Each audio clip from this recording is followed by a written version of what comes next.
तो भगवान श्री राम जितने बंदर भालुओं पर उन्होंने अनुग्रह किया, कृपा की, सबने एक एक रामायण लिखी। यहां तक कि देवताओं ने भी रामायण लिखी। तो सबकी मिलाकर कोटि 1 करोड़ रामायण हो गई। 1 करोड़ लोगों ने अपने अपने ढंग से राम जी का वर्णन किया, सबने लिखा। जो राम को देखता वो राम के बारे में लिखने लग जाता। अच्छा, लिखता क्यों? उन्हें लगता, अच्छा याद रखना, हम जो बात कहते हैं वो कही हुई बात कल तक विस्मरण हो जाती है, भूल जाती है। कहते हैं ना 100 बका पर 1 लिखा। तो बकवास मतलब बोलने से ज्यादा महत्व है लिखने का। लिख दो तो अमर हो गई वो चीज। तो जो राम को देखता वो इतना प्रभावित होता राम से। कोई राम, अच्छा देखो, राम जी का जीवन तो बड़ा था, सबको थोड़ी ज्ञान था कि राम जी का जन्म कब हुआ, कैसे हुआ, कहां हुआ, बचपन में कौन कौन सी लीलाएं की। पर जिसने जितना देखा उसने उतना लिख दिया। कोई राम जी की सुंदरता लिख रहा है, कोई राम जी के संस्कार लिख रहे हैं, कोई राम जी के गुण लिख रहे हैं, कोई राम जी के सुंदर लीलाओं का वर्णन कर रहे हैं। ऐसे 1 करोड़ रामायण हो गई। तो गोस्वामी तुलसीदास जी ने फिर रामायण नहीं लिखी, उन्होंने रामचरितमानस लिखी। ये जो ग्रंथ हम आपको सुना रहे हैं ये रामायण नहीं है। ये कौन सा ग्रंथ है? रामचरितमानस, जिसका हम गांव गांव में, घर घर में पाठ करते हैं। वाल्मीकि रामायण तो संस्कृत से है, फिर गोस्वामी जी ने इसे सरल भाषा में, अवधी भाषा में लिखा है। अच्छा, रामायण का अर्थ क्या है? रामायण, राम का अयन बराबर रामायण, मतलब राम का घर। जो राम का घर हो, जहां राम रहते हो, उसे रामायण कहते हैं। रामायण जहां राम हो उसे रामायण कहते हैं। राम का घर क्या है? मंदिर। भगवान हमारे लिए जो मंदिर है राम का, वो राम के लिए क्या है? उनका, हमारे लिए मंदिर है, उनके लिए घर है। तो मंदिर यदि हम जाते हैं तो वहां एक शर्त होती है कि हम स्नान ध्यान करके मंदिर में साफ सुथरे होकर जाएं, है ना। तो रामायण पढ़ने का अधिकारी कौन? जो विचारों से साफ सुथरा हो, जो पवित्र हो चुका हो मन से। वो प्रवेश कहां करे? रामायण में। और रामचरितमानस का अर्थ है, मानस कहते हैं सरोवर को। मान सरोवर भी आपने सुना होगा। और मानस, रामचरितमानस, जहां राम नाम के चरित्र का, जहां राम का और राम के चरित्र का जल भरा हो।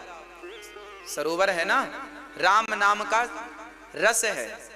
जिस सरोवर में राम नाम रूपी रस भरा हो, उस सरोवर को कहते हैं रामचरितमानस। तो रामायण मतलब मंदिर और रामचरितमानस मतलब सरोवर। तो आप ये बताओ, मंदिर जाने के पहले हमें कहां जाया जाता है? सरोवर, मतलब शुद्धि करने। स्नान कर लो, नहा धो लो, तब तो मंदिर जाने के अधिकारी बनोगे। बिना नहाए कोई मंदिर थोड़ी जाता है।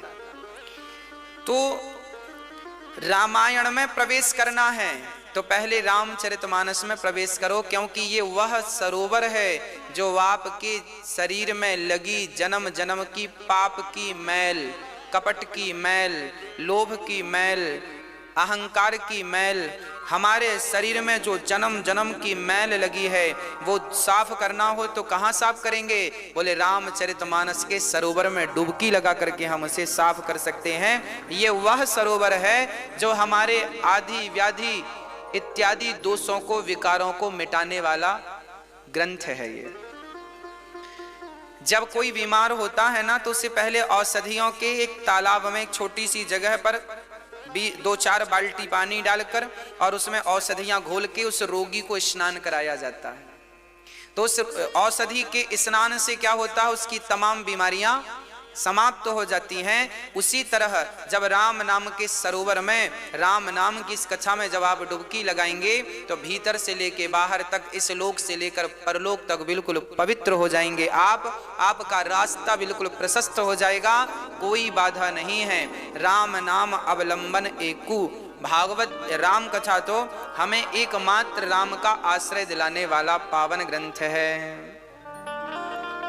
इसे किसने लिखा है? किसने लिखा है इसे? वाल्मीकि जी ने तो रामायण लिखी है। रामचरितमानस को किसने लिखा है?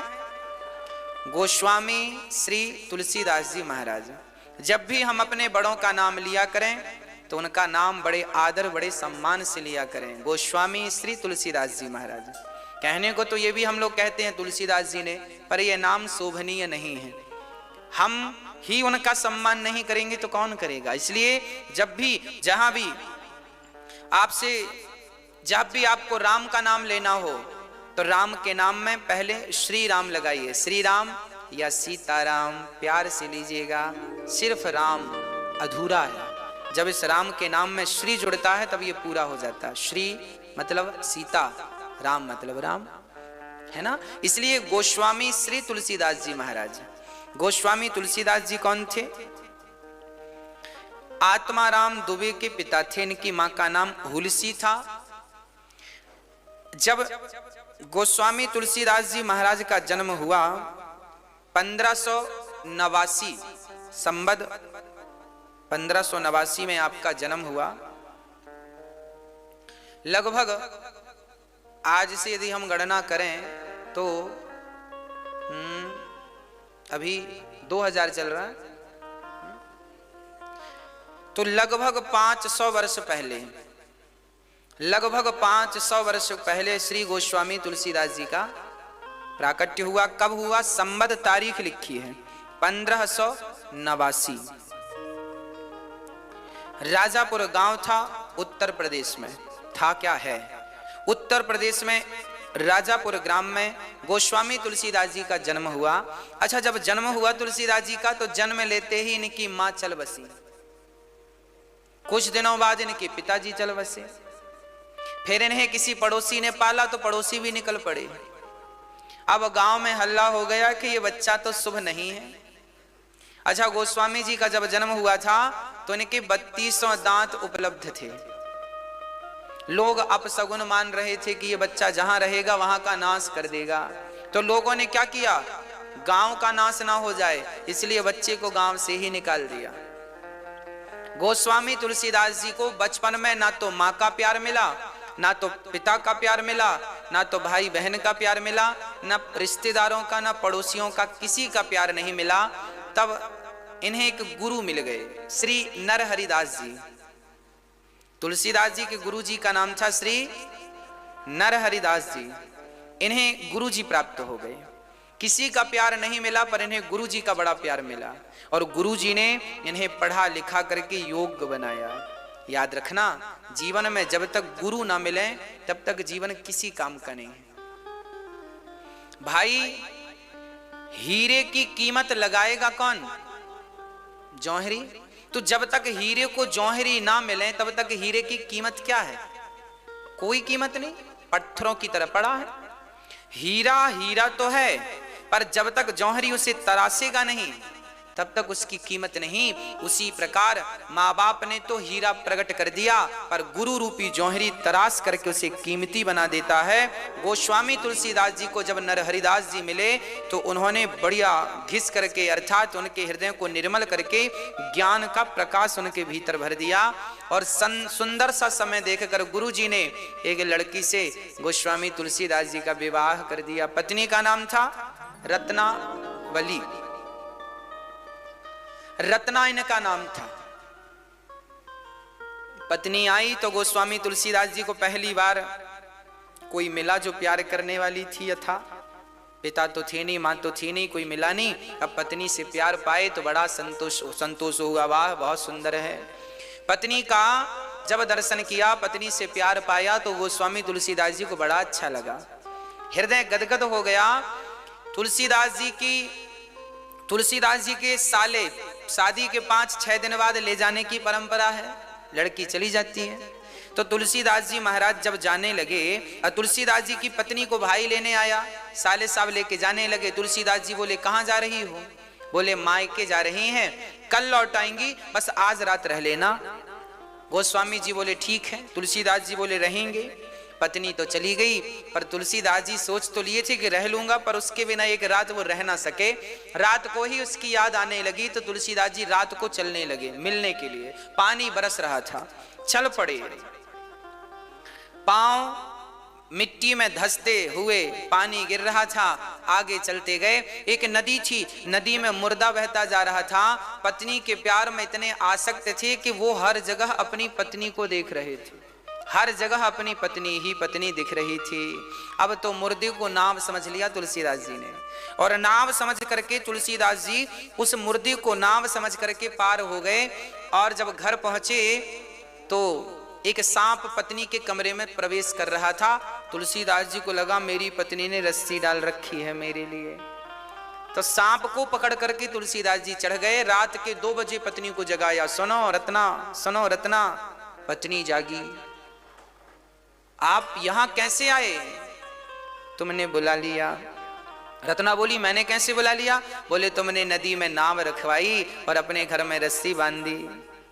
मैं समझ गया तुम मुझसे बड़ा प्यार करती हो। पत्नी बोली, मैंने कब रस्सी बांधी? बोले, देखो तुम्हारे कमरे में बाहर की तरफ रस्सी लटक रही है। रत्ना ने झांक कर देखा तो काला नाग।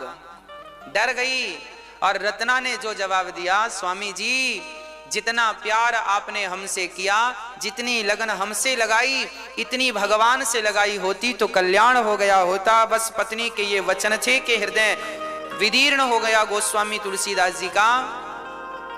पलटते हुए तुलसीदास जी ने पलट कर नहीं देखा, उल्टे पांव जस के तस वापस आए और सब कुछ त्याग करके भगवान श्री राम के चरणों में आ गए और सीताराम सीताराम सीताराम सीताराम जपने लगे। गोस्वामी जी ने जपना शुरू कर दिया। पत्नी के एक शब्द ने तुलसीदास जी को वैरागी बना दिया।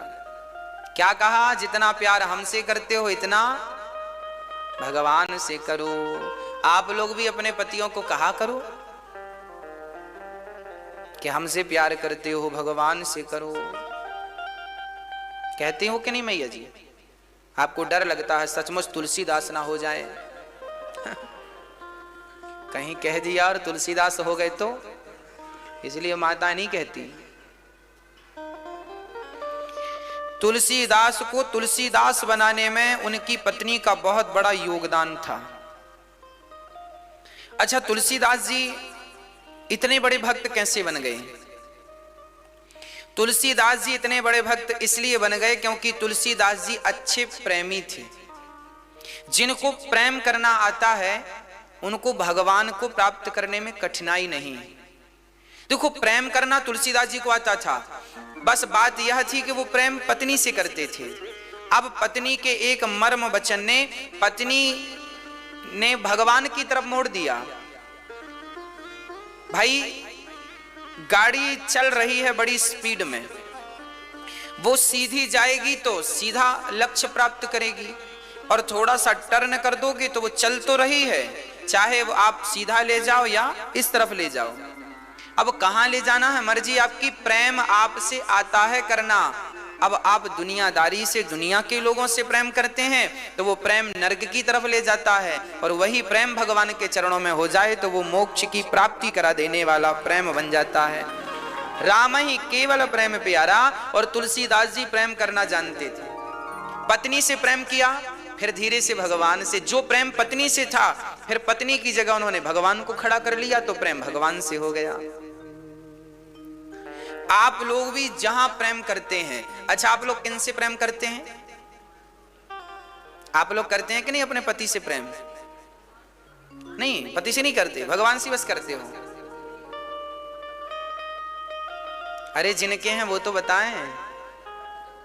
हाँ, जिनसे प्रेम आप करते हैं, यदि आप अपने बेटे से प्रेम करते हैं तो बेटे की जगह भगवान को खड़ा करो। आप पति से प्रेम करते हैं तो पति की जगह भगवान को खड़ा। आप पत्नी से प्रेम करते हैं तो पत्नी की जगह। आप दुकान पैसों से प्रेम करते हैं तो उसकी जगह। जिससे हम प्रेम करते हैं उसी जगह भगवान को खड़ा कर लेने से क्या होगा? वो प्रेम भगवान से माना जाएगा और उस प्रेम से कल्याण हो जाएगा। वो प्रेम पावन हो जाएगा, वो प्रेम पवित्र हो जाएगा। तो गोस्वामी जी ने बड़े भाव से, बड़े सुंदर ढंग से रामचरितमानस की आपने रचना की। बड़े सुंदर ढंग से आपने लिखा। क्या लिखा है गोस्वामी जी ने? गोस्वामी जी ने सबसे पहले श्लोक लिखे हैं, वर्णानाम अर्थ संघानाम। गोस्वामी तुलसीदास जी को भगवान का दर्शन किसने कराया पता है? हनुमान जी ने। और हनुमान जी का दर्शन किसने कराया? एक प्रेत ने कराया था। गोस्वामी जी रोज खुले में शौच करने जाते थे, तो शौच के बाद जो पानी बचता था उससे झाड़ियों में फेंक देते थे। रोज का नियम था, उसी रास्ते रोज जाना, पानी रोज फेंकना। उस झाड़ी में एक प्रेत रहता था, और जो प्रेत रहते हैं ना, भूत प्रेत, ये गंदा पानी ही पीते हैं, शौच इत्यादि का। तो लोग कहते हैं महाराज जी ये पहले भूत प्रेत ज्यादा थे, अब कम क्यों? अब हमने कहा प्यास से मर गए सब। पहले लोग खुले में जाते थे शौच करने, बचा फेंक देते थे तो कुछ 2-4 बूंद इन्हें मिल जाती थी। अब सबके घर में टॉयलेट बन गई है तो सब प्यास से मर गए सब। सब प्रेत मर गए। अच्छा है। गोस्वामी तुलसीदास जी रोज पानी फेंकते। एक दिन वो पानी डाला उन्होंने कि प्रेत वहां से प्रकट हो गया। बोला प्रेत, बाबा मैं तृप्त हो गया, तुमने मेरी रोज प्यास बुझाई है, अब मेरा मोक्ष होने वाला है। अब बताओ, तुमने मेरी सेवा की है, पानी पिलाकर बताओ मैं तुम्हें क्या वरदान दूं, कुछ मांग लो। तुलसीदास जी ने कहा भैया यदि कुछ देना चाहते हो तो मुझे राम का दर्शन करा दो। देखो सच कहता हूं, हमसे यदि मांगना आ गया तो भगवान को देने में बड़ा अच्छा लगता है। तुलसीदास जी प्रेत से बहुत कुछ मांग सकते थे, धन दौलत तो वो यूं ही चुटकियों में दे देता, पर तुलसीदास जी ने मांगा क्या? हमें राम का दर्शन करा दो। तब उस प्रेत ने कह दिया कि आप जब कथा सुनाते हैं तो वहां पर जो बूढ़े से बुजुर्ग से एक वृद्ध पुरुष आते हैं, कंबल ओढ़कर, मक्खियां पास में रहती हैं, बस उनके चरण पकड़ लेना। उस रूप में रोज आपकी कथा सुनने श्री हनुमंत लाल जी आते हैं। अब तो गोस्वामी जी दंग रह गए, हे भगवान, कथा सुनने रोज हनुमान जी आते हैं? हाँ, जहां कथा होती है ना वहां हनुमान जी जरूर। राम कथा सुनवे को रसिया, राम लखन सीता मन। हनुमान जी बड़े रसिया हैं कथा के, खूब प्रेम से कथा सुनते हैं। तुलसीदास जी रोज कथा सुनाया करते थे तो हनुमान जी सुना करते थे। अब की बार जब गोस्वामी जी ने कथा सुनाई तो तुलसीदास जी महाराज ने देखा कि सचमुच एक बुजुर्ग बैठा है। जब कथा पूरी हुई, सारे श्रोता प्रसाद लेकर जाने लगे तो तुलसीदास जी ने व्यास पीठ से उतर करके हनुमान जी के चरण पकड़ लिए। बाबा हमें दर्शन दो और हमें राम का दर्शन कराओ। उन्होंने कहा व्यास जी आप तो भगवान स्वरूप हैं, आपने तो कथा सुनाई और आप श्रोताओं के पांव पकड़ रहे हैं। हनुमान तुलसीदास जी बोले बहानेबाजी मत करो प्रभु, आप बच के जा नहीं सकते, मैं समझ गया हूं आप भगवान हैं। तब हनुमान जी अपने यथार्थ रूप में प्रकट हो गए। तुलसीदास जी ने प्रणाम किया और हनुमान जी की कृपा से तुलसीदास जी को राम का ज्ञान हुआ। और अंत में गोस्वामी तुलसीदास जी चित्रकूट में बैठे थे, हनुमान जी से आज निवेदन किया कि आज हमें दर्शन कराओ। हनुमान जी बोले राम तो आपके पास रोज आते हैं। अच्छा, तुलसीदास जी चंदन दान करते थे। चित्रकूट के घाट में भई संतन की भीड़, तुलसीदास चंदन घिसे। चित्रकूट के घाट में तुलसीदास जी रोज चंदन घिसते थे और सभी को माथे पर लगाते थे इस भाव से कि ये राम जी का माथा है, मैं तिलक राम को लगा रहा हूं। आप लोग रोज सवेरे चंदन भगवान को लगाते हैं कि नहीं? तुलसीदास जी ने भगवान को चंदन नहीं लगाया, क्योंकि तुलसीदास जी तो प्राणी मात्र में भगवान का दर्शन करते हैं। तो वो मानते हैं कि जब वो आपके माथे पर तिलक लगा देंगे तो जी भगवान के माथे में अपने आप तिलक लग जाएगा। इसलिए गोस्वामी तुलसीदास जी सबको चंदन लगाते। एक दिन सचमुच राम सीता आए और राम लक्ष्मण आए और चंदन लगवा के जाने लगे। तब हनुमान जी तोता बन के बोले, चित्रकूट के घाट में भई संतन की भीड़, तुलसीदास चंदन घिसे तिलक लेत रघुवीर। आज गोस्वामी तुलसीदास जी को जब सुनाई पड़ा, हनुमान जी ने कहा आप पकड़ो, जैसे हमें पकड़ा था ऐसे इन्हें पकड़ो। ये जो राजकुमार तुमसे चंदन लगवा रहे हैं साधारण बनके, यही भगवान है। अब तुलसीदास जी का ध्यान भंग हुआ और चरणों में गिर पड़े तो भगवान श्री राम धनुष बाण लेकर प्रकट हो गए। तुलसीदास जी ने प्रत्यक्ष दर्शन कर लिया। बोलिए राजा रामचंद्र भगवान की जय। राम का आशीर्वाद श्री गोस्वामी जी को प्राप्त हुआ। इस कली काल में भी गोस्वामी तुलसीदास जी ने प्रत्यक्ष रूप में भगवान श्री राम का दर्शन किया है। जब तुलसीदास जी महाराज ने रामचरितमानस लिखी ना, तो तुलसीदास जी का बड़ा विरोध किया था विद्वानों ने। काशी में बड़ा विरोध किया, अरे तुमने हिंदी में क्यों लिख दी, संस्कृत में लिखना चाहिए थी। सारे विद्वान बोले हम इस ग्रंथ को मान्यता नहीं देंगे। तभी काशी विश्वनाथ मंदिर में भगवान शंकर के पास सबने अपने अपने ग्रंथ लिखे। तुलसीदास जी के कंपटीशन में औरों ने भी ग्रंथ लिखे। किसी ने कहा हमारे ग्रंथ को महत्व दो, हमारा ज्यादा पावरफुल है। किसी ने कहा हमारे ग्रंथ को महत्व दो, हमारा पावरफुल है। तब तुलसीदास जी की रामायण रामचरितमानस को महाकाशी कि भगवान शिव की नगरी में, भगवान शिव के मंदिर में, वहां रामचरितमानस को सबसे नीचे रखा गया और अन्य लोगों के ग्रंथों को इनके ऊपर जमाया गया और दरवाजा बंद किया गया। बोले सुबह जो ग्रंथ सबसे ऊपर मिलेगा उसी को मान्यता दी जाएगी। ना हम निर्णय करें ना आप निर्णय करो, निर्णय भगवान शंकर करेंगे। पूरी रात कीर्तन हुआ श्री राम जय जय राम का। और वहां सुबह जब देखा गया तो तुलसीदास जी की रामचरितमानस को भगवान शंकर ने नीचे से निकालकर ऊपर रख दी और अपने सिग्नेचर कर दिए। सत्यम शिवम सुंदरम आपने साइन कर दिया, लिख दिया यही सत्य है, यही शिवम, शिव मतलब कल्याणकारी, सत्यम यह सत्य है, यह कल्याणकारी है और यह सुंदर है, इससे सुंदर कुछ नहीं है। तब गोस्वामी तुलसीदास जी के विरोधियों का मुख बंद हुआ और कहा तो ये भी जाता है कि तुलसीदास जी की घास की कुटिया थी तो उन्होंने रामचरितमानस को अपनी कुटिया में रखा था। तो कुछ लोग जिन्हें आज हम आतंकवादी कहते हैं, कुछ विरोधी लोग रामचरितमानस को चुराने ले गए थे। चुरा के फाड़ के या जला के फेंक देंगे, क्योंकि जलने वाले तो उस जमाने में भी थे ना। तुलसीदास जी से जलते थे कि भाई इन्होंने इतना ख्याति प्राप्त कर ली, इतना बड़ा ग्रंथ तैयार कर लिया। तो दो चोर गए। तो जब चोर गए तो तुलसीदास जी अंदर सो रहे थे, रामचरितमानस रखी थी, और जब चोरों ने देखा तो वहां दो लोग धनुष बाण लेकर पहरा दे रहे थे। राम लक्ष्मण स्वयं इस ग्रंथ को इस धरती पर लाना चाहते हैं। राम स्वयं ये चाहते हैं कि ये ग्रंथ रामचरितमानस धरती पर आए ताकि जन्म प्राणी मात्र का इस ग्रंथ से उद्धार हो, कल्याण हो। इसके रक्षक रखवाले स्वयं भगवान श्री राम बने।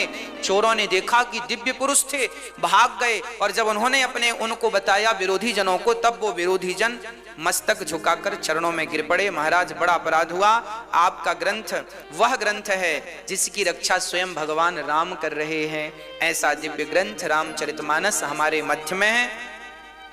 ये वही रामचरितमानस ग्रंथ है भक्तों, जिसको लोग सुन करके अपना कल्याण कर लेते हैं। इसलिए अब गोस्वामी जी ने इस ग्रंथ में क्या लिखा है वो मैं आप तक पहुंचाता हूं। पहला वाक्य गोस्वामी जी का क्या है? गोस्वामी जी का पहला अक्षर है वा। वर्णानाम अर्थ संघानाम रसानाम छंदसामपि। गोस्वामी जी का पहला अक्षर वा शब्द से प्रारंभ हुआ। अच्छा, वा शब्द से क्यों? रामचरितमानस की शुरुआत वा शब्द से है। और भागवत में भी श्री सुखदेव भगवान भागवत को प्रारंभ करते हैं तो वा शब्द से। वरीयाने सते प्रश्न, वहां भी वा शब्द से भागवत शुरू हो रही है, और यहां गोस्वामी जी वा शब्द से ही रामचरितमानस शुरू कर रहे हैं। क्यों?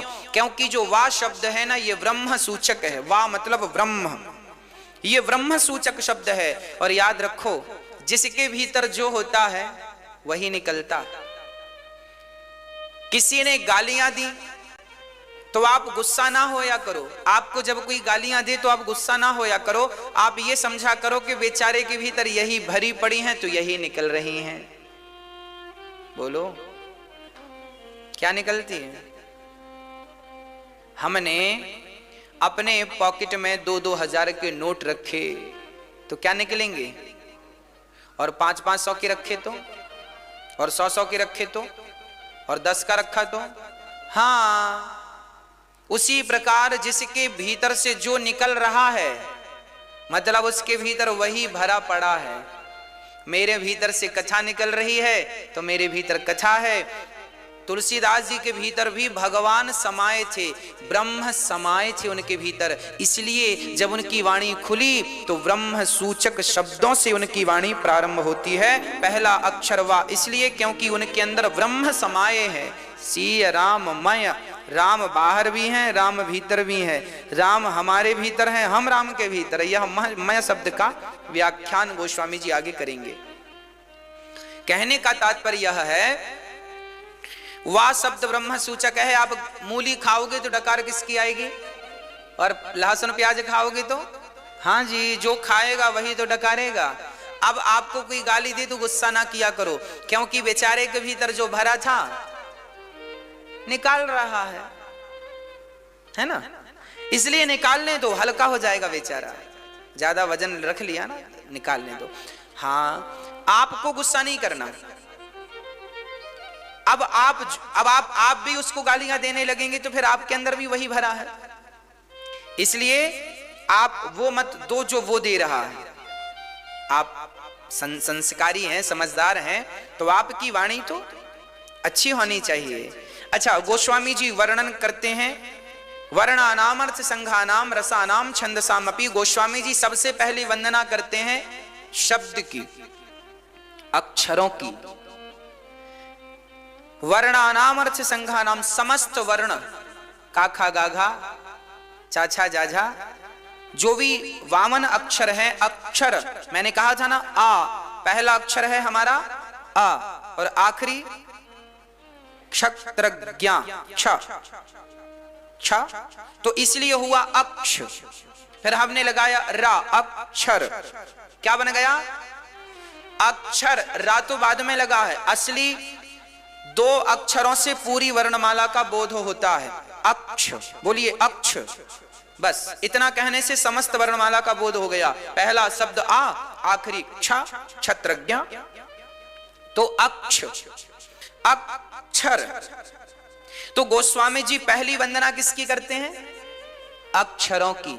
क्योंकि रामचरितमानस का बोध हमें किससे होगा? अक्षरों से ही तो होगा भाई। हम विद्वान कहां से होते हैं? अक्षरों से तो होते हैं। काखा गाघा भी तो अक्षर पढ़ा हमने। देखो, आपके बीच में बैठने का अवसर मिला। भाई इस दुनिया में बिना अक्षर का कुछ नहीं। तबला भी सीखते हैं ना, तो उसमें भी अक्षर होते हैं। तबला बजता ना, धागे न तीना कधे न, धागे न तीना कधे न, धागे न, देखो अक्षर है। हारमोनियम बजाएंगे तो सारे गा मा पा धा नी सा, अक्षर है। इसका अर्थ है अक्षर ही ब्रह्म है। इसी को बोलते हैं शब्द ही ब्रह्म है। क्या है? शब्द ही। तो सबसे पहली वंदना गोस्वामी जी ने किसकी की? वामन अक्षरों को प्रणाम कर डाला। गोस्वामी जी कहते हैं, हे अक्षर महाराज, आप ही वो हैं। हमारे यहां कहावत कहते हैं, बातन हाथी पाइए, बातन हाथी लात। बातों से ही आपको हाथी दान में मिल जाता है, और बात बिगड़ी तो लात के नीचे दबा दिया जा। हाथी के लात, राजा बोला चलो इसको, बड़ा दंडी गलत गलत बोलता, चलो पांव के नीचे दबाओ। किसके पांव? हाथी के पांव। तो बातन हाथी पाइए, बातन हाथी लात। आप हमें जानते हैं, किस बल पर जानते हैं? इन्हीं शब्दों के बल पर तो जानते हैं। आप पूरे लॉकडाउन में इस दास अनिरुद्ध को सुन रहे थे, तो अनिरुद्ध से क्या सुना? शब्द ही तो निकल रहे थे वाणी से। मैं चुपचाप यहां बैठे रहता तो आप जानते क्या? पहचान किसी की भी होगी। स्वामी विवेकानंद जी की पहचान हुई तो उनके अक्षरों से पहचान हुई, उनकी वाणी से पहचान हुई। इसलिए यहां आगे लिख रहे हैं, मंगलानाम च कर्तारौ वंदे वाणी विनायकौ। वाणी की अधिष्ठात्री माता सरस्वती को मैं वंदना करता हूं और फिर गणेश जी को बाद में वंदना करता हूं। गोस्वामी सब लोग पहले गणेश जी की वंदना करते हैं, बाद में सरस्वती की वंदना करते हैं, पर गोस्वामी जी ने पहले सरस्वती की वंदना की, बाद में गणेश जी की। किसी ने कहा ऐसा उल्टा क्यों कर दिया? तब गोस्वामी जी ने कहा कि गणेश जी बड़े हैं, गणेश जी बड़े हैं, ये ज्ञान हमें किससे हुआ? बोलो। गणेश जी प्रथम पूजनीय हैं, ये ज्ञान हमें कहां से हुआ? सरस्वती से हुआ। हमें विद्या ना पढ़ाई जाती, हमें सरस्वती की कृपा ना होती, तो हम कैसे जान पाते कि गणेश जी प्रथम पूजनीय है? गणेश जी प्रथम पूजनीय है, इसका बोध माता सरस्वती कराती हैं। इसलिए वाणी विनायक, पहले सरस्वती की वंदना, फिर सरस्वती ने जिन जिन का परिचय कराया, भाई हमें ज्ञान होता गया होता गया। तो पहले ज्ञान नहीं था, छोटे से बच्चे को क्या पता गणेश जी कौन है, इनकी पहले पूजा क्यों की जाती है? पर जो सरस्वती की कृपा से हमें बोध हुआ कि गणेश जी प्रथम वंदनीय हैं, तो गणेश जी की वंदना गोस्वामी जी पहले माता सरस्वती की वंदना कर रहे हैं अक्षरों के साथ, फिर वंदना कर रहे हैं गणेश जी की। अच्छा, गणेश जी की वंदना क्यों की जाती है? क्योंकि गणेश जी बुद्धि के देवता हैं। गणेश जी प्रथम पूजनीय क्यों हैं? क्योंकि गणेश जी एक ऐसे हैं जो अपनी माता पिता को महत्व देते हैं।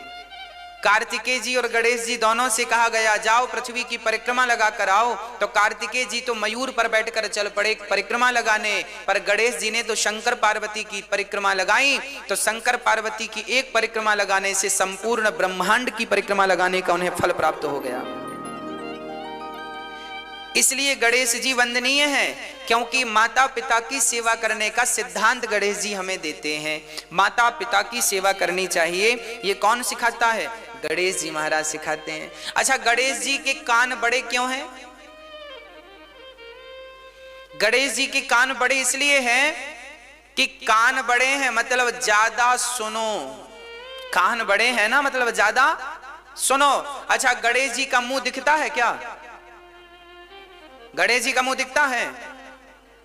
गणेश जी का मुंह नहीं, गणेश जी का मुंह गुप्त है, सूंड निकली है, मुंह अंदर की तरफ है, कान बाहर की तरफ है। मतलब ज्यादा सुनने की आदत हो, बोलने की आदत बिल्कुल ना के बराबर है।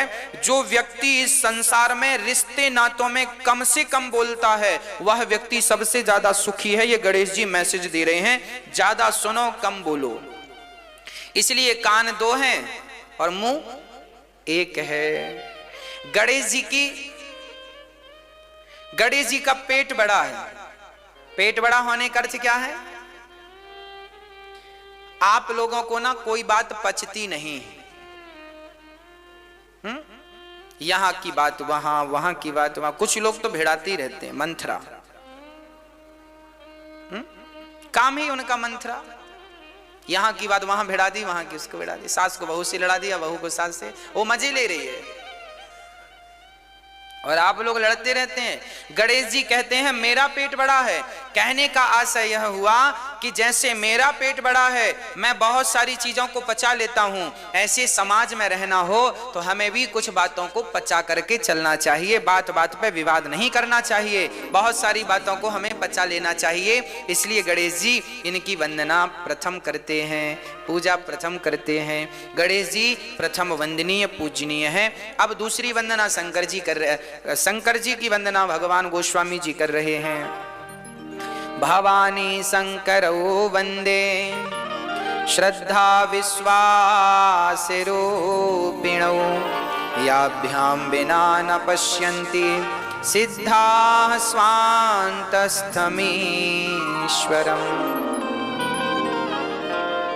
पहले गोस्वामी जी ने वर्णों को, वर्ण व्यवस्था को, अच्छा समूह को, अक्षर को प्रणाम किया, फिर सरस्वती को, गणेश जी को। अब श्रद्धा विश्वास रूपिणो, मतलब माता पार्वती जो श्रद्धा की स्वरूपा हैं और भगवान शंकर जो विश्वास के स्वरूप हैं, इन्हें प्रणाम किया गोस्वामी जी ने। भगवान शंकर को प्रणाम करते हैं।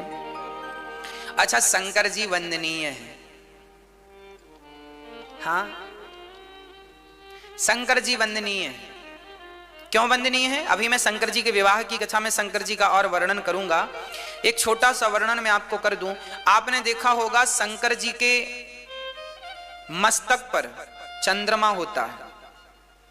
ये चंद्रमा कहां से आया है? आपको पता है? इसकी जानकारी है? एक बार माता पार्वती ने देखा कि शंकर जी के पांव का, दाहिने पांव का अंगूठा, उस अंगूठे का जो नख है, नख नाखून बड़ा था। तो पार्वती जी ने सोचा इसे काट दूं। आप लोगों के नाखून बड़े होते हैं तो काट लेते हैं कि नहीं? हम लोग काटते रहते हैं। तो माता पार्वती ने सोचा कि चलो भगवान शंकर का ये पांव का अंगूठे का नख बड़ा है, इसे काट देते हैं। तो माता पार्वती ने उसे काटना जैसे प्रारंभ किया तो वहां से जल की धार निकलने लगी भगवान शिव के चरणों से। पार्वती जी ने देखा कि वो नख कट तो गया है पर जल की धार रुक ही नहीं रही। तब पार्वती जी ने हाथ जोड़कर भगवान शंकर से कहा, हे नाथ, ये आपकी क्या लीला है? तब भगवान शंकर ने कहा, देवी, आपने मेरे नख को क्यों काट दिया? पार्वती जी बोली, बहुत बड़ा था, आपको चोट ना लग जाए, मैंने काट दिया। शंकर जी ने कहा कि जिस नख को तुमने काट दिया है वह नख मेरे से बिछड़ करके रो रहा है कि अभी तक तो मैं शंकर के चरणों में था, अब शंकर से बिछड़ करके कहां। शंकर ने उस नख से कहा कि बेटा रोना मत, तुम मुझे बड़े प्रिय हो, तुम बहुत दिनों तक मुझसे जुड़े रहे और मेरा चिंतन करते रहे, अब मैं तुम्हें अपने मस्तक पर सजाऊंगा। तो पद नख चंद्र, शंकर जी के मस्तक पर जो चांद है वो द्वितीया का चांद है। आपने नाखून, अपने पांव का नख काटोगे तो उसका आकार भी तो ऐसा ही होता है, हाँ या ना? चांद जैसा होता है ना, खड़ा करो चांद जैसा। तो शंकर जी के मस्तक पर जो चांद चंद्रमा है वो पद नख चंद्र है, उसे पद नख चंद्र कहते हैं। चांद का नाम क्या है उसका? पद नख चंद्र। पांव के नख का चांद है, इसलिए पद नख चंद्र कहा जाता है। द्वितीया का चांद जैसा होता है वैसे ही वो आकार है। तो शंकर जी ने उसे मस्तक पर धारण कर लिया। कोई प्रश्न करे शंकर जी चांद को क्यों मस्तक पर धारण करते हैं? क्योंकि भगवान शंकर जी का सिद्धांत है कि जो मेरा हो गया, शंकर जी का अवतार है ना, कर्पूर गौरम करुणावतारम संसार सारम भुजगेंद्रहारम सदा वसंतम हृदयारविंदे भवम भवानी सहितम नमामि। शंकर जी कर्पूर गौरम करुणा, शंकर जी करुणा के अवतार हैं। शंकर जी इतने करुणामय हैं कि अपने नख को भी अपने से दूर करना नहीं चाहते, तो भक्त को कैसे दूर कर देंगे? ये शंकर जी की करुणा का प्रमाण पत्र है। जब वो, अच्छा ये बताओ, आपने भी कितने बार अपने नख काटे होंगे, तो क्या आपने संभाल के रखा है? तिजोरी में रखा है, फ्रिज में रखा है, कहाँ है? फेंक दिए कि नहीं? पर शंकर जी तो अपने पांव का नख भी फेंकना नहीं चाहते। शंकर जी कहते हैं जो मुझसे एक बार जुड़ गया मैं उसे अपने से दूर करना नहीं चाहता, वो नख ही क्यों ना हो। तो शंकर जी का स्वभाव ऐसा है, इसलिए उन्हें कर्पूर गौरम करुणा, वो करुणा के अवतार हैं कि एक बार कोई उनकी शरण में चला जाए तो भगवान उसे स्वीकार कर लेते हैं। ऐसे भगवान का स्वभाव है। ऐसे स्वभाव वाले भगवान शिव को माता पार्वती को गोस्वामी जी कहते हैं मैं इनकी वंदना करता हूं। अब शंकर जी की वंदना करने के बाद श्री सीताराम को प्रणाम करते हैं और वाल्मीकि जी को और हनुमान जी को कपीश्वरऊ कवीश्वरऊ क्या कहा? कवीश्वर कपीश्वरऊ। गोस्वामी जी कहते हैं मैं हनुमान जी को प्रणाम करता हूं जिनकी कृपा से आज मुझे राम का बोध हुआ। और मैं वाल्मीकि जी को प्रणाम करता हूँ, जिन्होंने हम जैसों को रामायण जैसा महाग्रंथ प्रदान किया है ना। ऐसा प्रणाम करके गोस्वामी जी आगे चलते हैं। अच्छा, गोस्वामी जी ने ये रामायण रामचरितमानस लिखी है, सुनाया किसे? रामचरितमानस के पहले श्रोता कौन थे? रामचरितमानस के पहले वक्ता हैं गोस्वामी तुलसीदास जी, और पहले श्रोता हैं गोस्वामी तुलसीदास जी का मन। गोस्वामी जी ने स्वांतः सुखाय तुलसी रघुनाथ गाथा, गोस्वामी जी ने यह ग्रंथ अपने आनंद के लिए कहा और सुनाया किसे? अपने मन को सुनाया। रे मन तू सत्संग कर। गोस्वामी जी बात बात में आगे बताऊंगा मैं, गोस्वामी जी अपने मन को डांटते रहते हैं। मन कथा सुनते सुनते भाग गया तो डांट दिया, ए मन, रे मन तू सत्संग कर, छोड़ जगत की रीत, अंत समय पछताएगा, जब आयु जाएगी बीत। गोस्वामी जी अब बढ़िया भगवान की कृपा का वर्णन करते हैं। देखिए, भगवान की करुणा पहले लिखी है गोस्वामी जी ने, बाद में कोई बात कही है। क्या लिखा है? मूक हो ही बाचाल, पंगु चढ़हि गिरिवर गहन, जासु कृपा सुदयाल, द्रवऊ सकल कली मल दहन। यही बात श्लोक में लिखी है गीता में। मूकम करोति वाचालम, पंगुम लंघयते गिरिम, यत् कृपा तमहं वंदे परमानंदम माधवम। गोस्वामी तुलसीदास जी सबसे पहले क्या कह रहे हैं? यह कह रहे हैं कि देखो, भगवान की कृपा ऐसी है कि मूकम करोति वाचालम, भगवान राम ऐसे हैं, माता सीता ऐसी है, राम की कृपा ऐसी है कि यदि वो कृपा कर दें तो मूकम करोति वाचालम, गूंगा भी बोलने लगता है। आपको पता है, एक बार संत ज्ञानेश्वर जी ने संत ज्ञानेश्वर का अपमान कर दिया बड़े बड़े विद्वानों ने। बोले तुम्हारे पिता का पता नहीं है इसलिए हम तुम्हें वेद नहीं पढ़ाएंगे। तब उन्होंने भैंसे के ऊपर, भैंस नहीं भैंसा, भैंसे के ऊपर हाथ रख दिया तो भैंसे ने गायत्री मंत्र का उच्चारण कर दिया, उन्होंने वेद मंत्र उच्चारण कर दिए। कहने का अर्थ यह है कि भगवान की कृपा तो छोड़ दो मेरी माँ, यदि भगवान के भक्तों की कृपा हो जाए तो भैंसा भी वेद मंत्र बोल सकता है, अर्थात भक्तों की कृपा से पत्थर भी बोल सकता है। प्रहलाद जी ने कहा इस खंबे में भगवान है, हिरण्यकश्यपु ने तोड़कर देखा तो निकले कि नहीं। कहने का अर्थ यह है मूकम करोति वाचालम, भगवान की कृपा हो तो गूंगा भी बोलता है। भाई खंबा तो गूंगा ही था ना, खंबा थोड़ी जड़ वस्तु है ना खंबा, पर जब भक्त ने अनुग्रह कर दिया, भक्त ने विश्वास से उंगली बढ़ा दी तो उस भक्त के विश्वास से भगवान प्रकट हो गए। मतलब भगवान ऐसे हैं, भगवान की करुणा ऐसी है कि उनकी करुणा से गूंगा भी बोलने लगता है। भगवान की तो छोड़ दो, भगवान के भक्त की बड़ी महिमा है, भगवान की तो लिखी ही है। एक संत ज्ञानेश्वर जी ने ये बात जो हम कह रहे हैं, ये श्री नाभादास जी महाराज अपने दिव्य ग्रंथ में भक्तमाल में लिखते हैं। मूकम करोति वाचालम, पंगुम लंघयते गिरिम। भगवान की कृपा ऐसी है कि गूंगा भी बोलता है और लंगड़ा भी पहाड़ लांघ जाता। यदि भगवान चाहें तो बताओ क्या नहीं हो सकता। इसलिए हमें दुनिया पर विश्वास ना करके 100% विश्वास अपने भगवान राम पर, माता सीता पर, अपने बांके बिहारी पर अपना विश्वास करना चाहिए, समर्पण करना चाहिए। प्रभु मेरे तो आप हैं और मैं कुछ नहीं जानता।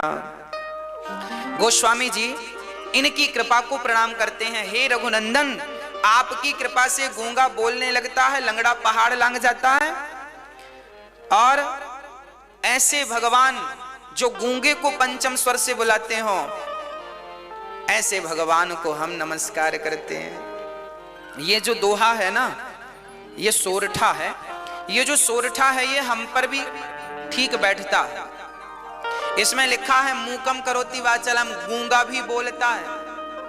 तो हम अपने आप से कहते हैं हम गूंगा ही तो हैं, हम गूंगे ही तो हैं। यदि हम बोल रहे हैं तो अपने बल से नहीं, अपने रघुनाथ के बल से बोल रहे हैं। हम तो गूंगे हैं। जैसे शंख बजता तो है पर अपने से थोड़ी बजने लगता है, जब तक उसे कोई बजाए ना।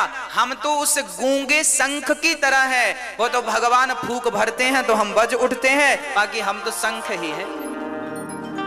भागवत कहनी हो तो भगवान श्री कृष्ण हवा भर देते हैं, और राम कथा कहनी हो तो भगवान, जैसे आप शंख बजाने के पहले अपने मुंह में ढेर सारी हवा भर लेते हैं ना, और हवा भर के फूंक देते हैं तो शंख बज उठता है, उसी प्रकार हम शंख हैं। राम ने फूंक लगाई तो राम कथा आपने सुन ली, कृष्ण ने फूंक लगाई तो कृष्ण कथा आपने सुन ली। हम तो शंख हैं, ना हमारा बल है ना हमारा परिश्रम है, तो हम तो गूंगे हैं और भगवान की कृपा से बोल रहे हैं। मूकम करोति वाचालम पंगुम लंघयते गिरिम। लंगड़ा पहाड़ लांघ जाता है। अरे हम लंगड़े ही तो हैं। हम बताए थे ना, हम 20 फीट ऊपर से गिर गए थे छत से, कोल्हू टूट गया था। आज आपके मध्य खड़े हैं तो भगवत कृपा से ही खड़े हैं। मतलब मूकम करोति वाचालम पंगुम लंघयते गिरिम। लंगड़ा भी पहाड़ लांघ जाता है, उसका उदाहरण हम स्वयं हैं। हमें इस बात का अच्छे से ज्ञान है कि भगवान कृपा करें। डॉक्टर ने कहा था कि आप अब कभी बढ़िया से चल नहीं पाएंगे, चलेंगे तो लंगड़ाते एक पांव छोटा हो जाएगा, पर अब तो डॉक्टर साहब के सामने कबड्डी खेल लेते हैं, है ना। कहने का अर्थ यह है कि भगवत कृपा हो तो लंगड़ा भी पहाड़ लांघ जाता है। अब गोस्वामी तुलसीदास जी वंदना करते हैं। सबसे पहले भाई ब्राह्मण चाहता है कि आपके घर सब खुशियां आए, तो सत्यनारायण भगवान की आप कथा सुनो। कथा सुनेंगे तो हमें दक्षिणा मिल जाएगी, है ना। आप ब्राह्मण चाहते हैं कि आपके घर बेटी का विवाह हो, ताकि बेटी के विवाह में हमें कुछ मिले, है ना। अच्छा, ब्राह्मण ही एक ऐसा है जो सदा यह चाहता है कि आपका कल्याण हो, आपका कल्याण हो। इसलिए ब्राह्मण प्रथम वंदनीय इसलिए है क्योंकि वैद्य चाहता है कि कोई रोगी होए तो हम उसका इलाज करें। कोई ये चाहता है किसी का केस बिगड़े तो हम केस लड़ें। मतलब दुनिया ये चाहती है कि आपका कुछ बिगड़े तो उन्हें पैसा मिले, पर ब्राह्मण एक ऐसा है जो ये चाहता है कि आपके घर कुछ उत्सव हो तो हमें बुलाया जाए, फिर हम जाएं और हमें दक्षिणा प्राप्त हो। सबका हित चाहने वाले से गोस्वामी जी ने उन्हें पहले स्थान पर रखा और कहा, बंदऊ प्रथम महीसुर चरना मोह जनित संशय सब हरना। एक ब्राह्मण ही ऐसा है जो इतना सा खाता है और इतना सारा आशीर्वाद दे देता है। धनम धान्यम बहुपुत्र लाभम, बहुपुत्र लाभम धनम धान्यम।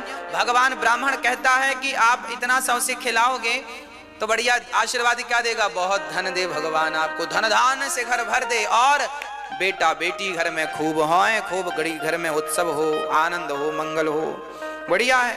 तो आशीर्वाद देने वाले ब्राह्मण हैं, इसलिए उन्हें प्रणाम गोस्वामी जी ने किया। उसके बाद गोस्वामी तुलसीदास जी ने प्रणाम किया वाल्मीकि जी को, सबको प्रणाम किया। और गोस्वामी जी कहते हैं कि सत्संग करने वाले ही इस कथा रामचरितमानस को श्रवण कर पाएंगे। गोस्वामी जी लिख रहे हैं, बिनु सत्संग विवेक न होई, राम कृपा बिनु सुलभ न सोई। बिनु सत्संग विवेक न होई, राम कृपा बिनु सुलभ न सोई। सठ सुध रही सतसंगत पाई, आरस परस को धात सुहाई। गोस्वामी जी लिख रहे हैं, बिनु सत्संग विवेक न हुई। आप भी रामचरितमानस का पाठ किया करिए। गोस्वामी जी लिख रहे हैं, बिनु सत्संग विवेक ना होए। यदि विवेक कोई चाहता, अच्छा विवेक कौन सा? बुद्धि तो देखो सबके पास है, पर विवेक सबके पास नहीं है। विवेक कब मिलेगा? बोले बिनु सत्संग विवेक ना होए। ये विवेक क्या चीज है?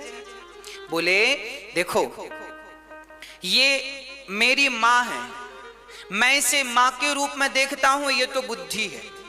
यदि मैं आपको मां के रूप में, बेटी और बहन के रूप में देखता हूं तो मैं बुद्धिमान हूं।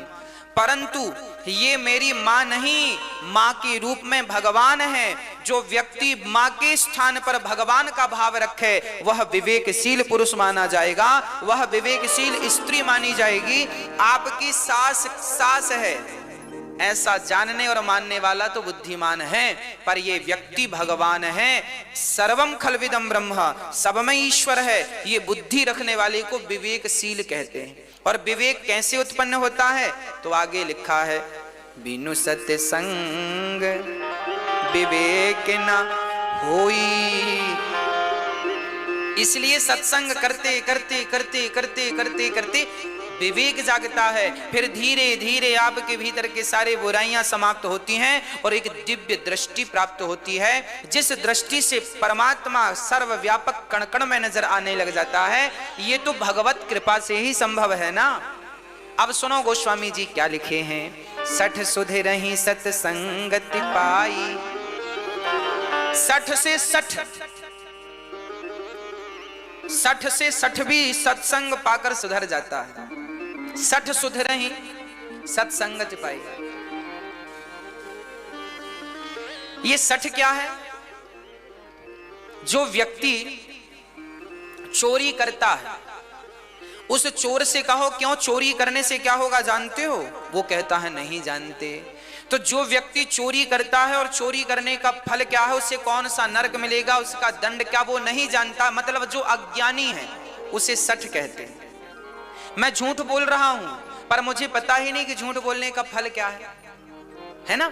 जो व्यक्ति भोला है, भोला भाला, चोरी कर रहा है, उसे पता ही नहीं कि चोरी करने से क्या होता, इसे 60 कहते हैं। ऐसे लोगों को यदि सत्संग मिल जाए, एक बार इसकी चर्चा मुझे याद आ गई, जरा सुनिएगा। एक गुरुजी कथा में सुना रहे थे कि भगवान श्री कृष्ण जब गैया चराने गए तो मां यशोदा ने कान में, एक चोर एक दिन कथा सुनने आया, आज उसे कुछ मिला नहीं तो उसको लगा चलो आज कथा ही सुन लें। गांव में गुरुजी आए थे और कथा सुना रहे थे, तो गुरुजी ने कथा सुनाई। तो कथा में भगवान की गैया चराने की लीला का गुरुजी वर्णन कर रहे थे। गुरुजी ने कहा, आज मां ने भगवान श्याम सुंदर के गले में हीरे मोती की माला पहनाए 10, कान में बढ़िया मोती हीरे के कुंडल पहनाए और यहाँ सोने का बाजूबंद, गले में सोने के हाथ में बड़े बड़े कड़े और बढ़िया बढ़िया 1-1 करोड़ रुपए की कीमत का हीरा यहाँ पहनाया उंगलियों में। और आज भगवान गैया चराने गए ऐसा श्रृंगार करके। चोर बोला राम राम राम राम राम, ये कौन बालक है, इतना महंगा। उस चोर को लगा इसे लूट लेने से फिर किसी को लूटने की जरूरत, एक बार में माला माल हो जाऊंगा। जब कथा पूरी हुई तो गुरुजी से पूछा, गुरुजी आज आपने जिस बालक के बारे में बताया उसका पता कहाँ है, हमें पता दो। अच्छा, गुरुजी को नहीं पता था कि ये चोर है। उसने कहा गुरुजी पता लिखवाओ। तो गुरुजी ने बोल दिया कि भाई ये तो वृंदावन की लीला है, वृंदावन जाना, वहां के जंगलों में वहां ठाकुर जी गैया चराते थे। उसने लिख लिया। अब उसने पकड़ी ट्रेन, आया वृंदावन, पूछा कि भैया ये यशोदा का बेटा गैया चराने किस तरफ जाता है? ये बिल्कुल सत्य घटना है, ये घटना घटी है, इसलिए मुझे आज स्मरण आ गई। तो वो चोर वृंदावन आया और वो गैया किस तरफ चराने जाते हैं, तो लोगों को क्या लगा कि ये पूछ रहा है कि भगवान ने गैया कहां चराई। तो लोगों ने बता दिया, भाई ये जंगल है, यहां भगवान गैया चराने जाते थे। तो उसने किसी से पूछा, क्यों आज भी आएंगे क्या गैया चराने? तो वो भी भगत आदमी था, बोला हाँ भगवान की तो लीला नित्य है, वो तो रोज आते हैं गैया चरा, जैसे रास रचाने निधि वन में आते हैं ऐसे गैया चराने। चोर बोला क्या आप बता सकते हैं कहाँ? बोले हाँ यमुना के तट पे ही रहेंगे। अब चोर गया चुपचाप यमुना के तट पर बैठा रहा, और गुरुजी ने कहा था कि उसका रंग सांवला है, घुंघराले से बाल होंगे, आंखें बड़ी कजरीली सी हैं, गला सुंदर है, गाल बड़े सुंदर हैं और बड़ा अद्भुत दर्शन है। अब वो पेड़ पर बैठ गया, देखा गैया चराने वाला तो आया नहीं, कब आएगा कब आएगा कब आएगा। वो वही ध्यान में डूब गया, वही ध्यान में कि उनकी आंखें बड़ी सुंदर है, गाल बड़े सुंदर है, घुंघराले से बाल हैं, बस यही वो दिन भर चिंतन चलता रहा। अब जो बालक वो देखा उसमें उसे कृष्ण का दर्शन होने लग गया। कभी वो इस जंगल में जाए, आज इसमें नहीं आए तो इसमें आएंगे, पूरे जंगल जंगल। 4 दिन हो गए, ना उसने भोजन किया ना पानी की फिक्र, यमुना का थोड़ा पानी पी ले और बस प्यासा भूखा जंगल जंगल घूमे इस इंतजार से कि कृष्ण आएंगे और हम उन्हें लूटेंगे। अब देखिए भक्ति तो भक्ति है ना, भगवान का चिंतन तो भगवान का ही चिंतन है ना। तो वो चोर जब 4 दिन हो गए और बस भूख से बस अब उसका चला नहीं जाता, हाथ पांव नहीं चल रहे हैं, ज्यादा चल नहीं सकता, एक पेड़ पर चढ़ गया और उसने संकल्प ले लिया कि श्याम सुंदर यदि नहीं आए तो मैं मर जाऊंगा, परंतु अब मैं यहां से जाऊंगा नहीं। जब भक्त की जिद भगवान ने देखी तो जैसा जैसा गुरुजी ने बताया था कि 10 माला तो भगवान ने 10 माला पहनी, कान में मोती हीरा तो कान में हीरा मोती पहने, घुंघराले, जो छवि उसके मन में बसी थी वही रूप भगवान ने बनाया। और वेश कीमती सोना चांदी और हीरे की अंगूठियां पहन के भगवान सचमुच गैया चराने जंगल चले गए। उसका प्राण निकलने वाला था, प्राण जाने वाले थे, तब उसने देखा कोई गैया चराने आ रहा है, उतर गया, चुपचाप खड़ा हो गया और देखा वही बालक था। तुरंत पास में गया, चारों तरफ देखा कोई नहीं, उसको लगा इसे लूटना तो बहुत आसान है। उसने तुरंत लाठी टेक के बोला, चोर ने सुनो 4 दिन तुम कहां गए गैया चराने? भगवान बोले भैया हम तो यहीं गए थे गैया चराने, इस तरफ। अच्छा तुम इस तरफ गए थे, पर हम तो इस तरफ चले गए थे। हाँ फिर कल कहां गए थे? बोले कल हम इस तरफ। चोर ने कहा फिर हम इस तरफ चले गए थे। चोर ने कहा सुनो तुम्हारी मैया कहाँ है? हमारी मैया तो घर पे है। बाबा घर पे है, मित्र सब गांव। तुम अकेले हो? हाँ हाँ हम अकेले हैं। तो सुनो चलो अपने सारे माला उतारो। क्यों? भगवान बोले क्यों माला उतारे अपने? हम चोर हैं, चोर तुम्हें लूटने आए हैं। अच्छा हमें लूट लोगे? हाँ हाँ हम लूट लेंगे तुम्हें। भगवान ने अपने सारे माले उतार दिए और क्या? बोले अंगूठी उतारो, भगवान ने अंगूठी उतार दी। कान की उतारो, भगवान ने कान के उतार दिए। और जब कान के हाथ के सब श्रृंगार ठाकुर जी ने उतारा, उसके बाद उसकी झोली भर गई सोना चांदी हीरा मोती से। तब भगवान ने उसकी तरफ देखा और देखकर मुस्कुरा दिया, और ज्यों भगवान मुस्कुराए तो उसके हाथ से सोना चांदी हीरे मोती की झोली नीचे गिर गई। और वो श्याम सुंदर की मुस्कान को देखकर कितना आनंदित हुआ, चरणों में गिर पड़ा, हे नाथ कौन है आप? मैंने आज तक इतनी सुंदर मुस्कान नहीं देखी, सोना इतना पाया जिसके लिए मैं 4 दिन भूखा प्यासा रहा, उस संपत्ति को पाकर भी मुझे इतना सुकून नहीं मिला जितनी सुकून आपकी मुस्कान ने मुझे दे दिया। नाथ आप कौन है? तब भगवान ने प्रकट होकर दर्शन दिया, मैं वह परमात्मा हूं जिसके लिए बड़े योगी जन तपस्या करते हैं। तो प्रभु आपने मुझे सहज में दर्शन दे दिया। भगवान ने कहा यह सहजता नहीं है, तुमने मुझ पर विश्वास कर लिया, तुम्हें यह विश्वास हो गया कि मैं गैया चराने रोज आता हूं। जब भक्त को मुझ पर विश्वास हो जाता है तो मैं तुरंत उसके सामने प्रकट हो जाता हूं। व्यक्ति के अंदर विश्वास नहीं है, इसलिए मैं प्रकट नहीं होता। जब तक भगवान आए तब तक आपका विश्वास। अब बताओ 3 दिन में ही वो भाग के चला जाता तो भगवान कैसे मिलते? 4 दिन तक खड़ा रहा तब भगवान मिले। तो आपको भी इंतजार करना पड़ेगा, वो भी विश्वास के साथ। मंत्र जाप मम दृढ़ विश्वास। तो भगवान ने उसे दर्शन दिया। यही गोस्वामी जी ने लिखा है, देखो इन्हें कहते हैं सठ। वो था तो चोर, पर कथा एक बार सुनी तो सुधर गया। तो जो एक बार में सुधर जाएं और सदा के लिए बुराइयों से हट जाएं, उन्हें सठ कहते हैं। जैसे पारस पत्थर का स्पर्श होते ही लोहा सदा सदा के लिए सोना बन जाता है, ऐसे गलत मार्ग पर चलने वाला सत्संग पाकर एक बार में ही जो सही मार्ग पर आ जाए उसे सठ कहते हैं। और सठ सुधरहि सत्संगति पाई, ये सुधर सकते हैं। ऐसे सठ के बारे में गोस्वामी जी लिख रहे हैं। और अब गोस्वामी जी खलों की वंदना करते हैं। खल, खल जानते हैं किसे कहते हैं? मैया, ओ मैया, खल किसे कहते हैं? खल को दो अक्षर अलग अलग करो, खा और ला। खा मतलब खाए और ला मतलब लड़े।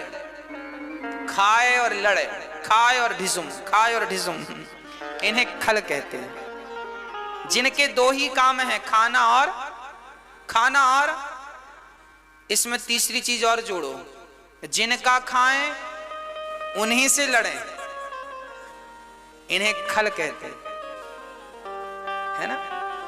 आपने देखा होगा कुछ लोग लड़ते हैं, खाना और लड़ना, आपसी लड़ जाते हैं। उदाहरण के लिए बच्चे आजकल जिस माँ ने पाल पोस कर बड़ा किया उसी माँ से पिता से झगड़ा कर लेते हैं। ये कौन लोग हैं? जिसका खाया उसी से, ये खल है।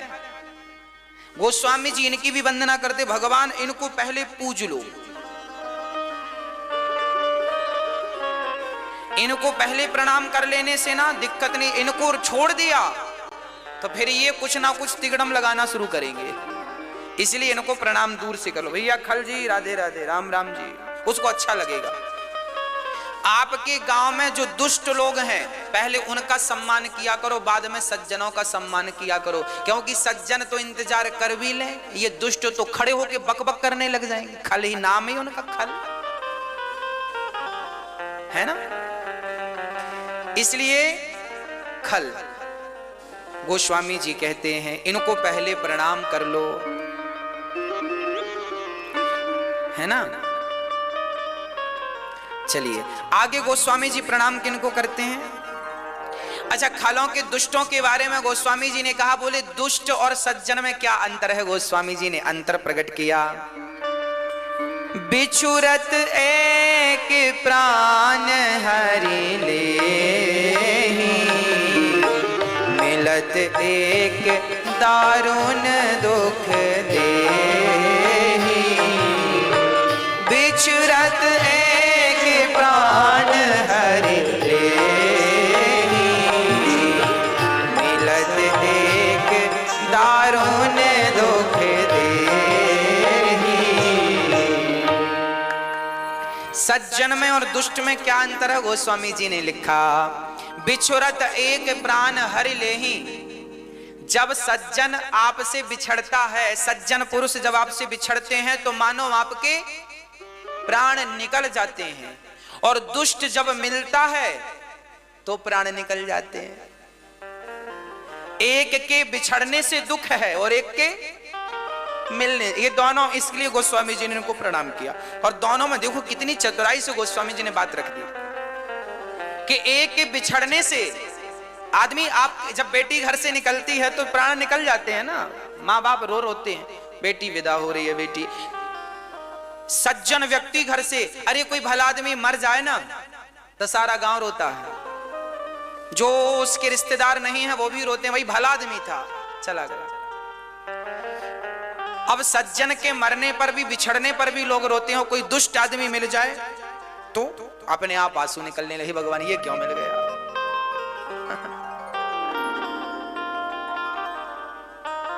जो आपसे हर बार पैसा मांगता हो, है ना, भाई हमें 1000 रुपए दे दो। एक गांव में एक आदमी था, वो सबसे पैसा मांगता था, जिसके घर जाए चाय पिए, भैया हमें जरा 50 रुपए की जरूरत है। कब दोगे? अरे कल। पिछले साल भी बोला था कल देंगे, इस साल भी बोल रहा है कल देंगे। और मांगने कोई जाए, बोले पैसे दो, बोले हमने कब का बोला था। उसने कहा हमने तुम्हें देने का कब का बोला था, तो सामने वाला बोला तुमने बोला था कल देंगे, तो उसने कहा कल ले लेना। कल आने तो दो, अभी कल आया ही नहीं, कल आए सो पैसा लेना। अब पूरे गांव के लोग उससे डरने लगे। जब भी आएगा तो लोग देख के कांप जाते, अभी 50 मांगेगा, 100 मांगेगा, 1000 मांगेगा।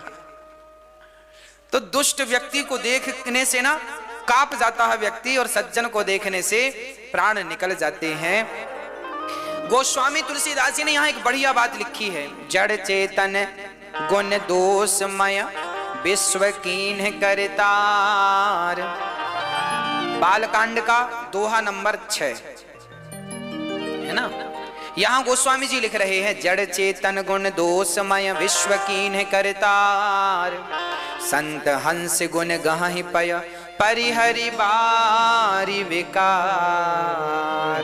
कहने का तात्पर्य यह है कि संसार की हर वस्तु जड़ चेतन, चाहे वस्तु जड़ हो या चेतना से भरी हो, सब दोष से भरी पड़ी है।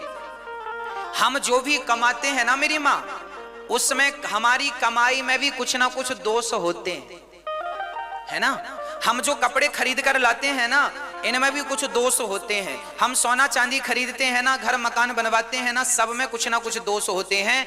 फिर ये दोष कैसे मिटेंगे? बोले आप जीवन में जो भी धारण किया करो, जो भी लिया करो, पहले भगवान को समर्पित कर दिया करो। जब भगवान के चरणों में समर्पण कर देंगे ना उस वस्तु का, तो उसके दोष अपने आप मिट जाएंगे। इसलिए कोई भी वस्तु, जैसे भोजन करो तो पहले भगवान को भोग लगाना चाहिए। जो व्यक्ति, अभी आगे मैं बताऊंगा, रामचरितमानस में ही लिखा है, जो व्यक्ति भगवान को भोग लगाए बिना भोजन करता है, वो भोजन नहीं, वो मांस भक्षण करता है। मांस खा लो या बिना भोग लगाए अन्न खा लो, एक ही बात है। इसलिए जब भी भोजन करो, दाल चावल सब्जी रोटी हलवा पूड़ी पुलाव इमरती रसमलाई रसगुल्ला बड़े इत्यादि जो भी बनाओ, सब पहले भगवान को, अरे दिन में 2 बार बनाओ 3 बार बनाओ, जितनी बार बनाओ। पकौड़ी खाने का मन है, पकौड़ी बनाई, सबसे पहले प्लेट में रखो, तुलसी दल डालो, पहले भगवान को आदत बनाओ। आदत बनाएगा कौन? आप रेल में बैठे हैं, आप रेल में यात्रा कर रहे हैं और तभी आपने देखा कि बढ़िया अंकुरित चने बिकने आ गए। आपका मन हुआ चने खाना चाहिए, आपने भाई साहब जरा देना 10 रुपए के चने, आपने चने लिए। अब क्या करें? उस चने को सबसे पहले भाव से आप ले लो अपने हाथ में और एक भाव बनाओ, हे नाथ आप स्वीकार कर लीजिए, हे नाथ, हे श्याम सुंदर, हे राजा राम आप स्वीकार कर लीजिए। ऐसा बोल दो, हे नाथ आप स्वीकार करो, बस भोग लग गया, खत्म बात। बस भोग वो अपने हाथ में तुलसी की माला सदा रखना चाहिए। इससे क्या होता है, जो भी वस्तु आप खाएंगे, खाने के पहले इस तुलसी की माला को उसमें चढ़ा दें, स्पर्श करा दें। जैसे ये दोना है, चने भरे हैं, इसको टच करा दीजिए तो तुलसी चढ़ गई, ये तुलसी की है तो ये चढ़ गई। फिर भगवान को भोग, हे नाथ स्वीकार कीजिए, बस इतना कहना है। ये भगवान ने खा लिया, उसके जो दोष थे वो खत्म। अब आप खाओ से, जितनी बार पानी पियो तो पानी पियो तो पहले ये तुलसी का स्पर्श करा लो गिलास में। ये तुलसी है ना, पवित्र करती है, इसलिए संत जन अपने हाथ में सदा तुलसी रखते हैं, आपको भी रखना चाहिए। इसलिए हम लोग तुलसी की माला गले पे धारण करते हैं कि जब प्राण निकलेंगे तो कम से कम तुलसी तो गले पे रहेगी। कोई तुलसी का दल डालना भूल गया